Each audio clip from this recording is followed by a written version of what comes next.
Hello everyone, আজকে আমি আবারও চলে এলাম একটা রেসিপি নিয়ে।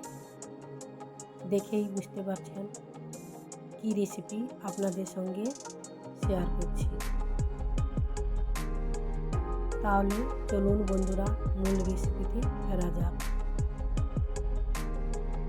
যখন বাড়িতে মাছ মাংস না থাকবে, এইভাবে আলু আর পটল যদি হাতের কাছে থাকে, তাহলে ডিম দিয়ে একটা টেস্টি রেসিপি তৈরি করে নিতে পারেন। এমন কেউ নেই যে ডিম পছন্দ করে না। বিশেষ করে বাড়িতে যদি বাচ্চা থাকে, ডিম হলেই আর কোনো কথা নেই। তাহলে এখানে আলু আর পটলগুলোকে ছাড়িয়ে কেটে নিলাম। পটলের মাঝ বরাবর অল্প অল্প খোসা রেখেছি, আর আলুটাকে ডুমু ডুমু করে কেটে নিলাম। সাথে এখানে ডিমগুলোও ছাড়িয়ে নিলাম। ডিম হলে ঝামেলা শেষ। যদি আমরা ডিম দিয়ে একবেলা রান্না করি, তাহলে দুবেলা খুব ভালো মতো খাওয়া যায়।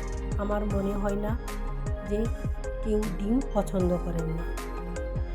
তাহলে কেটে ধুয়ে সব পরিষ্কার করে নিয়েছি। এবার পটল আর আলুটাকে তেলের মধ্যে একটু লাল লাল করে ভেজে নেব।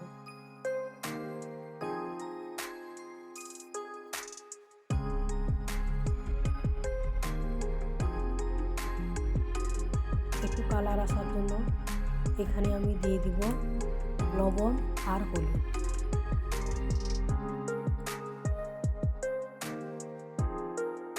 অবশ্যই বন্ধুরা, সবাই ডিম রান্না করেন, তবে আজকে আমি কিভাবে রান্না করলাম, আমার রেসিপিটা দেখে অবশ্যই একবার হলেও আপনারা বাড়িতে তৈরি করবেন। এতটাই টেস্টি হয়, একটা রেসিপি দিয়েই এক থালা ভাত নিমিষে শেষ হয়ে যাবে। পটল আলুটা আগে একটু ভেজে নিলে ডিমের ঝোলের টেস্টটা দারুণ আসে। তাই গ্যাসের ফ্লেমটা লো টু মিডিয়ামে রেখে পটল আর আলুগুলোকে ভেজে নিলাম। এবার তেল থেকে আস্তে করে ছেঁকে নেব।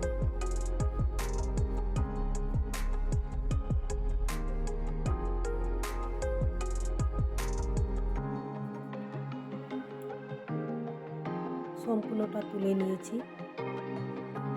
এরপর কড়াইতে আর তেল দেবো না, ডিমগুলোকে লাল লাল করে একটু ভেজে নেব। তাই কালার আসার জন্য সামান্য একটু হলুদের গুঁড়ো দিয়ে দিলাম, আর দিয়ে দিলাম সামান্য একটু লঙ্কার গুঁড়ো।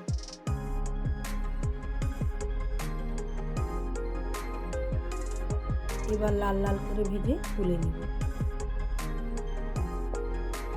এরপরে সামান্য একটু তেল দিলাম, তাতে ফোড়নে দিয়ে দিলাম হাফ চামচ গোটা জিরে, 3টে শুকনো লঙ্কা।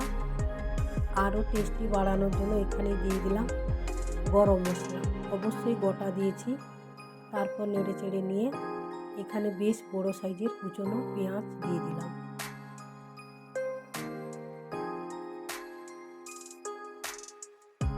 এবার পেঁয়াজটাকে একটু লাল লাল করে ভেজে নেব।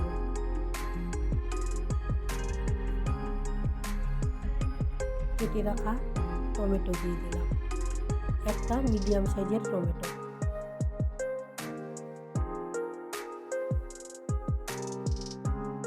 যাতে তাড়াতাড়ি টমেটোটা গলে যায়, উপর থেকে অল্প পরিমাণে একটু লবণ দিয়ে দিলাম।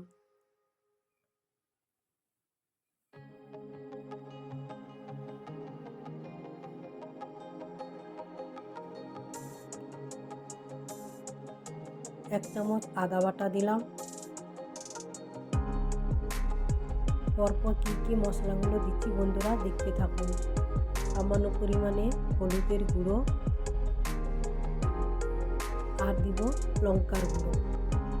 আপনারা যেভাবে ঝাল খাবেন সেইভাবে এখানে লঙ্কা দিতে পারেন।